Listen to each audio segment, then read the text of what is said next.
ഞാൻ ഇനി പറയാൻ പോകുന്ന ലക്ഷണങ്ങൾ നിങ്ങൾക്കുണ്ടെങ്കിൽ നിങ്ങൾ മെന്റലി വളരെയധികം സ്ട്രഗിൾ ചെയ്യുന്നുണ്ട്.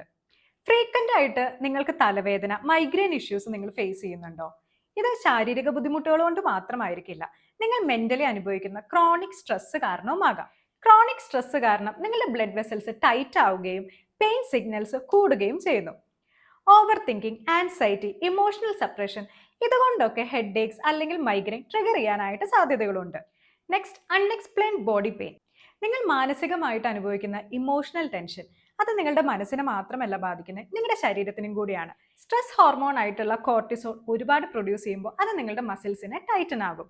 ഇതിൽ ഏറ്റവും കൂടുതൽ എഫക്ട് ചെയ്യുന്നത് നിങ്ങളുടെ നെക്ക്, ഷോൾഡർ എന്നീ ഭാഗങ്ങളിലാണ്. Next, constant fatigue. നന്നായി ഉറങ്ങിയതിനു ശേഷം നിങ്ങൾക്ക് ക്ഷീണം അനുഭവപ്പെടാറുണ്ടോ? ക്രോണിക് സ്ട്രെസ് നിങ്ങളുടെ ബ്രെയിനിനെ എപ്പോഴും ഒരു അലേർട്ടായിട്ട് വെക്കും. അതുകൊണ്ട് തന്നെ നിങ്ങളുടെ ബോഡിക്ക് ഒരു റിയൽ റെസ്റ്റ് അവിടെ ലഭിക്കുന്നില്ല. അവസാനമായി, ഡൈജസ്റ്റീവ് ഇഷ്യൂസ്. നിങ്ങളുടെ ഗട്ടും നിങ്ങളുടെ ബ്രെയിനും തമ്മിൽ ഒരു കണക്ഷൻ ഉണ്ട്. ആൻസൈറ്റി, ഓവർ തിങ്കിങ് ഇതെല്ലാം നിങ്ങളുടെ ഗട്ടിനെയും ബാധിക്കും.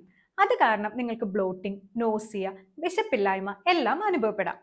മെന്റൽ സ്ട്രെസ് നിങ്ങളുടെ മനസ്സിനെ മാത്രമല്ല നിങ്ങളുടെ ശരീരത്തിനെയും ബാധിക്കും. അപ്പോൾ ഈ ലക്ഷണങ്ങൾ നിങ്ങൾക്കുണ്ടെങ്കിൽ നിങ്ങളുടെ മനസ്സിന്റെ ആരോഗ്യം കൂടി നിങ്ങൾ നോക്കുക.